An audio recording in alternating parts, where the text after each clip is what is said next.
Welcome everyone, and this is Andrea with Nutrition Commission.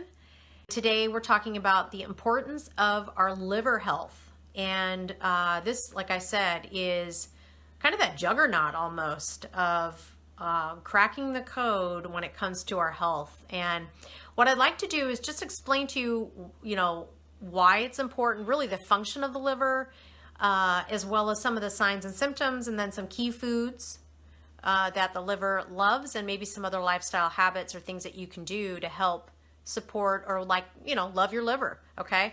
And then any questions or comments, please put them in the comment box. Let me ask you, these signs and symptoms, and you can really call them kind of like clinical signs, really, and from a medical professional standpoint. I'm not a doctor. I can't prescribe, diagnose, or treat, but there are two more obvious signs of liver. We can call it a sluggish liver. Okay, you could have, believe it or not, you can have hemorrhoids. Hemorrhoids is like the sure tell sign that you have a liver issue. And that has a lot to do with the liver produces bile, which we need bile for proper fat digestion, or foods, fatty foods that we eat, the proper digestion of those fats, as well as giving us the bile is also needed for a good bowel movement, believe it or not. It helps to give us the firmness and the structure of the stool. So that's really important. And we also can see the other more real obvious sign is if we have tenderness on the right side, because again, that liver is sitting on the right side, kind of right under our rib cage, or right behind our rib cage.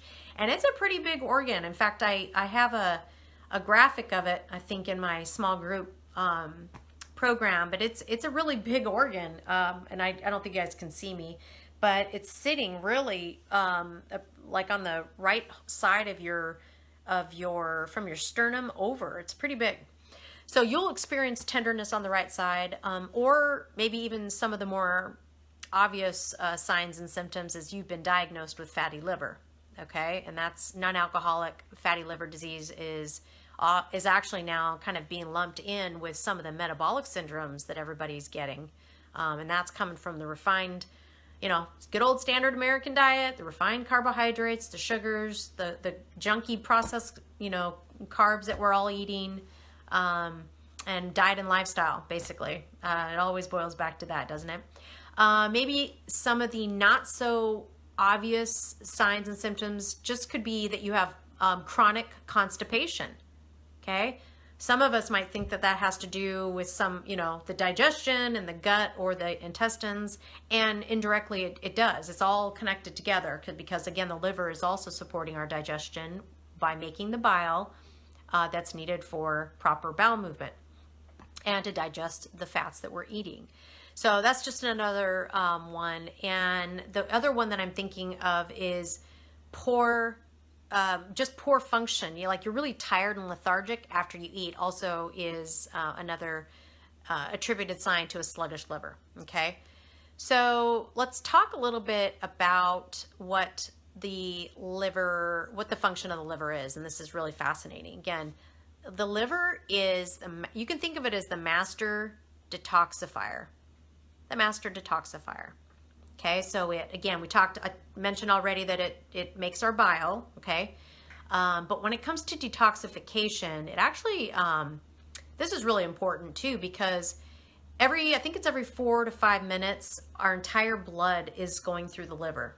Every 4 to 5 minutes, where the liver is detoxifying our blood. That's fascinating, right? It's always working 24/7. It never shuts off. But when it comes to the detox, you can kind of think of it as it is taking whatever is in the blood, whatever we eat, that gets absorbed into the gut lining, into the blood, hopefully the good foods and the good things. But once it gets into the liver, it's actually like, you can think of it as like a mail sorting operation. It's separating the good things that we ate from the food, the good nutrients, from the bad. And this is why I think I mentioned, I think it was last week or the week before, around we don't want to keep recirculating toxins, right? Or estrogens. I talked about this last week and the importance of good gut bacteria. And so think about your medicines and all the prescription meds that we might have to take to manage the chronic pain from our autoimmune disorder, for example, or even just cancer, okay, with all the chemo and everything else that we are ingesting or having to take in. So if we have a sluggish liver, our liver is unable to detoxify, kind of identify that medicine and break it down so that it can be excreted out of the body. So guess what? You end up recirculating it over and over and over again, basically, is what can happen and make you sick. You can get headaches, that chronic headache too syndrome, and they often can be attributed to what's called a liver headache. So the liver has a primary responsibility to determine what's good for us, what's bad for us. Anything we take in, anything we put on our skin, anything that gets into the blood, that's its main job. You can think of it that way. It also, interestingly enough, when we have, again, blood sugar imbalances, and I'll try not to go too deep here, but you can think of the liver as also helping us to maintain steady blood sugar because it stores, the insulin. Whenever we eat something or we're high stress and our blood sugar goes up, the insulin is called in. It carries the blood sugar to the cell for energy, the cells of the body or muscle tissue, or it stores it into the excess into the liver. And that's a kind of a storage house for the glucose, right? So anytime we go without eating, or our blood sugar is running low and we're not eating something, the liver is going to convert it into usable energy so that we have stable blood sugar. So that's another interesting thing. The liver also makes cholesterol, okay? And contrary to popular understanding, the cholesterol, actually about 80% of our cholesterol is actually made from the body. And the other, comes from the diet. So we need cholesterol. Again, we need it, okay? And I think, if I remember, the cholesterol actually is the trigger for the production of our hormones in the body. That's kind of the role of cholesterol. So it's really important. So very important. Some of the key foods that we want to eat then, what I'll call, again, whenever we talk about food, you can assume that we get rid of the bad stuff and we're talking about just eating a whole food, low glycemic diet, lots of green vegetables, etc., right? Organic is a must when we're dealing with illness, especially when it comes to our liver. If we're taking in toxins on our food, in addition to medicines, right? In addition to, maybe, excuse me, any body lotions, the chlorine in the water. I mean, just think about all the things that we're putting into our body that the liver has to filter. So we need to make cleaner health choices or cleaner food choices, and that's why I always say we got to go organic. But liver foods are going to be like those, you can think of bitter foods, things that are like lemony, the lemons, the beets, radishes are really good. The liver loves those foods. They're very cleansing to the liver. They detox the liver. Dark leafy greens, always a winner, no matter really for any illness or medical condition. Dark leafy greens are the go-to, okay? They're just very cleansing with the chlorophyll in them. It's just magic, really, quite frankly, and all the vitamins and minerals that are in dark leafy greens. But also cruciferous veggies, which are the broccolis, the cauliflowers, excuse me, the Brussels sprouts, some cabbages. Sometimes, you don't want to eat a bunch of cooked cabbage because those can also be high sugar, right?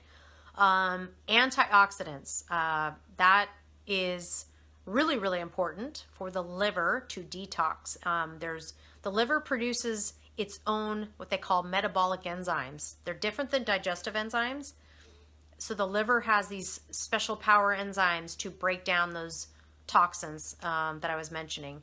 And it depends largely on the foods that I'm mentioning here, these food groups, but specifically antioxidants are really like golden. So think about eating the rainbow as another benefit for giving your liver the love, to help it do its job.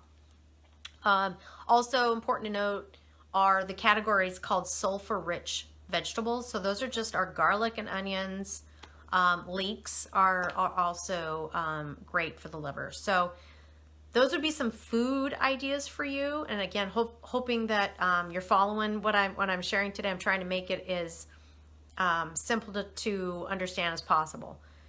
So the other thing that I would mention is when it comes to our lifestyle, and I know we're all works in progress here, myself included, and stress, which, you know, goes, all roads keep going back to diet.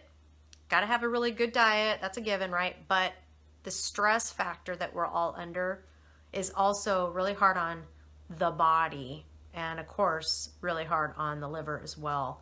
So there's some, you know, obviously Chinese medicine, you might have heard, I'm not going to try to quote anything that comes out of the Chinese medicine or anything like that, but when it talks about qi, you know, and this liver flow, that's why acupuncture is also another real good tip to explore for helping your liver. Making sure we're getting a good daily sweat every day, which I personally just, you know, full disclosure, I have not been doing. You know, just hibernating in the house in California in the lockdown here. But I can tell the difference, and I'll tell you right now, I can really see the difference in my fatigue and just general blah, right? So, but if we can get a daily sweat in with an infrared sauna, if you're in an area where things are open or you have your own, that would be great. The other lifestyle tip, though, that I would offer is do not eat after 7 p.m. Sorry, I know I'm kind of Debbie Downer here. Sorry, guys. But the liver, the reason why you know, that's a guideline I would give you is because we want to give our liver plenty of time to do its job and to rest as well.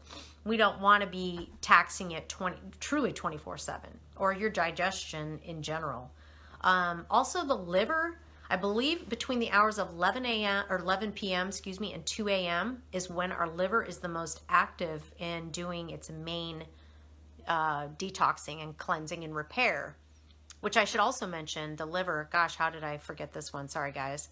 But the liver also needs good quality protein. And again, most of us that are sick or trying to eat vegan or anything like that, we often are not eating enough protein daily. Okay, which, again, I know I haven't been in the last week and a half due to my doctor suggesting I do more vegan due to some blood work results that I got. No problem. I know my stress levels are up, so it makes sense. Excuse me, but the hours of like 11 p.m. to 2 a.m. is when the liver is doing its real hardcore work of repair. And it needs good diet, like I gave you some good categories of food, but also good amino acids, which come from proteins, to really support repair throughout the body. Okay, so making sure we're not eating heavy meals or snacking after 7 p.m., eating after, you know, late into the night, or worse yet, eating and then going to bed within 2 hours. That's like the worst thing we can do for our liver. We need to give it plenty of time to do what it needs to do before we just call it quits, and then basically we're sleeping. That's really hard on the liver. So I hope that this was really useful. As you can tell, I'm very passionate about the liver.